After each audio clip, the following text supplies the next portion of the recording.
Assalamualaikum warahmatullahi wabarakatuh.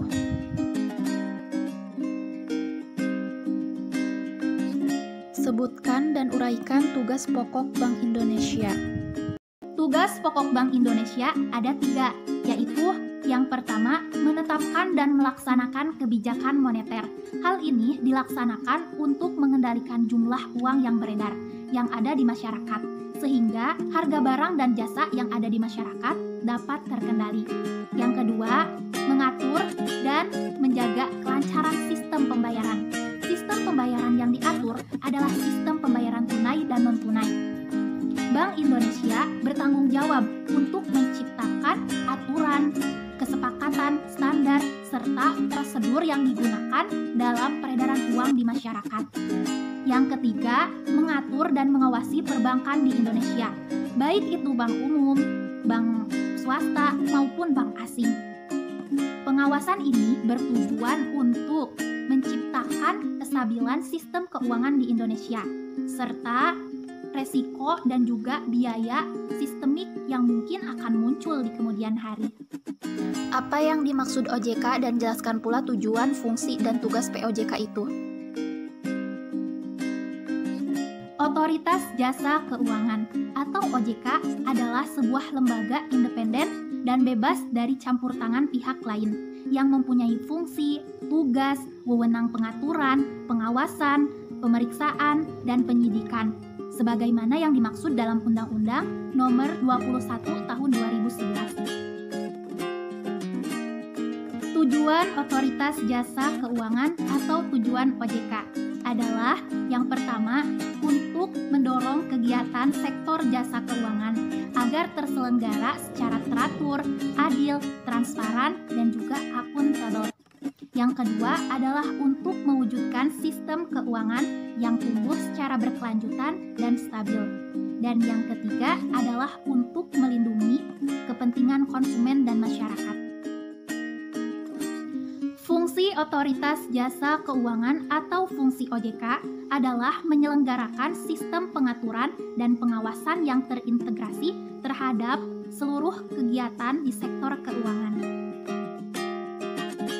Tugas Otoritas Jasa Keuangan OJK bertugas dalam 2 hal, yaitu sebagai pengaturan dan pengawasan, baik itu di perbankan, pasar modal, dan industri keuangan non-bank. Perbankan terdiri dari bank umum, bank syariah, dan BPR serta BPRS. Sedangkan pasar modal terdiri dari perusahaan sekuritas dan juga manajer investasi. Sementara industri keuangan non-bank terdiri dari dana pensiun, lembaga pembiayaan, perasuransian, dan lain sebagainya. Apa yang dimaksud pasar modal syariah? Gimana perbedaan saham, sukuk, dan reksadana syariah? Dan bagaimana mekanisme transaksinya di pasar modal syariah? Pasar modal syariah adalah sebuah wadah bertemunya antara pembeli dan penjual terhadap berbagai efek atau surat berharga yang bersifat jangka panjang. Hal ini pembeli biasanya disebut sebagai investor dan penjual biasanya disebut sebagai emiten. Secara umum, pasar modal syariah tidak memiliki perbedaan dengan pasar modal konvensional. Namun, pasar modal syariah memiliki karakter khusus. Sebelum kita mengetahui di mana letak perbedaan antara saham, sukuk, dan reksadana syariah, kita akan mengetahui pengertiannya masing-masing terlebih dahulu. Pertama, yaitu saham. Saham merupakan surat berharga atau bukti penyertaan modal atas kepemilikan suatu perusahaan di mana bukti penyertaan tersebut berhak mendapatkan hasil usaha perusahaan. Yang kedua adalah sukuk. Sukuk adalah efek syariah yang berupa sertifikat atau bukti kepemilikan yang berarti sama dan mewakili bagian yang tidak terpisahkan atas aset yang mendasarinya. Yang ketiga adalah reksadana syariah. Reksadana syariah merupakan sebuah wadah yang digunakan untuk menghimpun dana dari masyarakat pemodal untuk selanjutnya diinvestasikan ke dalam portofolio atau kumpulan efek surat berharga oleh manajer investasi yang tentunya dengan memenuhi prinsip-prinsip syariah di pasar modal. Nah, jadi kita dapat melihat di mana letak perbedaannya. yaitu jika saham dan sukuk adalah efek atau surat berharga, maka reksadana adalah sebuah wadah investasi yang berisi kumpulan surat berharga. Mekanisme transaksi pasar modal syariah. Pertama, transaksi tanpa riba. Kedua, terhindar dari praktek spekulasi. Dan yang ketiga, hanya mentransaksikan efek syariah. Yang keempat, emiten yang tergolong syariah. Dan yang kelima adalah transaksi menggunakan akad. Berikut adalah gambar mekanismenya. Yang pertama adalah saham. Berikut adalah mekanisme transaksi saham. Pertama, emiten mengajukan pendaftaran ke Bursa Efek Indonesia untuk melakukan IPO. Yang kedua, emiten selanjutnya mengajukan permohonan pendaftaran ke OJK untuk mendapatkan pernyataan efektif. Yang ketiga, emiten beserta perusahaan penjamin emisi melakukan penawaran atau penjualan saham perdana kepada para calon investor. Yang keempat, pencatatan saham atau listing di Bursa Efek Indonesia dan investor bisa melakukan transaksi jual atau beli saham di pasar sekunder atau lantai bursa. Dalam mekanisme pasar perdana, dimungkinkan terjadinya oversubscribe, yaitu jumlah pemesanan yang melebihi jumlah saham yang ditawarkan, atau undersubscribe, yaitu jumlah pemesanan yang kurang dari jumlah saham yang ditawarkan. Dalam kondisi undersubscribe, tergantung dari perjanjian antara penjamin emisi dan emiten. Jika perjanjiannya dalam bentuk full commitment, maka penjamin emisi wajib membeli sisa saham yang tidak terjual. Sebaliknya, jika perjanjiannya dalam bentuk best effort, maka penjamin emisi tidak wajib membeli sisa saham yang tidak terjual tersebut. Berbeda halnya dengan mekanisme transaksi saham di pasar sekunder. Yang pertama, transaksi pada pasar sekunder dilakukan pada DEI melalui perantara perusahaan sekuritas yang menjadi anggota bursa. Yang kedua, investor yang ingin membeli saham akan melakukan perintah pembelian atau order beli melalui perusahaan sekuritas dengan memasukkan kode saham, nominal pembelian dalam lot dan harga pembeliannya. Yang ketiga, investor yang ingin menjual saham akan melakukan perintah penjualan atau order jual melalui perusahaan sekuritas dengan memasukkan kode saham, nominal penjualan dalam lot dan harga penjualannya. Yang keempat, order yang masuk selanjutnya akan ditampilkan di BEI dan juga bisa dilihat pada layar transaksi perusahaan sekuritas. Yang kelima, apabila harga transaksi cocok, transaksi akan terjadi secara sistem, di mana untuk perpindahan aset dan pembayaran akan difasilitasi oleh KPEI dan KSEI.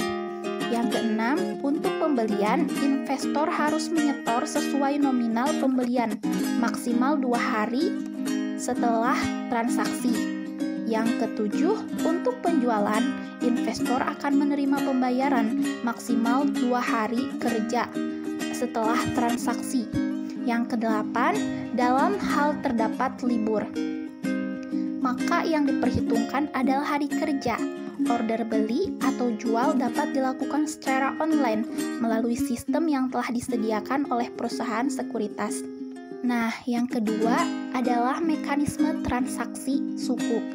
Sesuai definisi dalam gambar, karakteristik utama yang dimiliki oleh sukuk sebagai salah satu instrumen keuangan syariah adalah adanya underlying aset sebagai penghubung antara sektor keuangan dan sektor real. Investor sukuk kemudian berhak atas kepemilikan underlying aset sesuai dengan nilai sukuk yang dimiliki. Sukuk memiliki beberapa karakteristik, antara lain: pertama, memerlukan adanya underlying aset dalam penerbitan. Yang kedua, merupakan bukti kepemilikan atas underlying aset. Yang ketiga, imbal hasil atau return yang diberikan berupa upah atau sewa atau ujroh, selisih harga lebih margin, dan bagi hasil sesuai dengan jenis akad yang digunakan dalam penerbitan. Yang keempat, terbebas dari unsur riba, gharar, dan maisir. Yang terakhir, penggunaan dana harus sesuai dengan prinsip syariah. Underlying aset sukuk adalah aset yang dijadikan sebagai objek atau dasar penerbitan sukuk yang tidak bertentangan dengan prinsip syariah. Yang terakhir adalah mekanisme transaksi reksadana syariah. Secara garis besar, transaksi reksadana dapat dibagi menjadi 3, yaitu yang pertama adalah transaksi pembelian atau subscription, yang kedua transaksi penjualan atau redemption, dan yang ketiga adalah transaksi pengalihan atau switching. Dalam semua transaksi tersebut dikenal dengan istilah in good fund dan incomplete application. Nah, itulah mekanisme transaksi di dalam pasar modal syariah. Bolehkah asuransi syariah dibawa di tengah jalan? Jelaskan. Tentunya seorang peserta asuransi telah terikat dengan kontrak yang telah dilaksanakan dan disepakati sebelumnya antara pihak perusahaan asuransi dengan peserta asuransi. Maka diperbolehkan atau tidak diperbolehkannya itu tergantung daripada kontrak tersebut. Nah, sebagai peserta asuransi, kita harus mengetahui secara detail tentang kontrak tersebut. Jangan sampai kita mengajukan penyertaan asuransi, tetapi kita tidak mengetahui akad ataupun isi di dalam kontrak tersebut. Nah, jadi boleh atau tidaknya itu tergantung terhadap nilainya, tergantung kepada nilainya. Tetapi jawaban secara umum, maka itu diperbolehkan. Namun dengan mengikuti prosedur dan ketentuan yang telah ditetapkan. Terima kasih. Wassalamualaikum warahmatullahi wabarakatuh.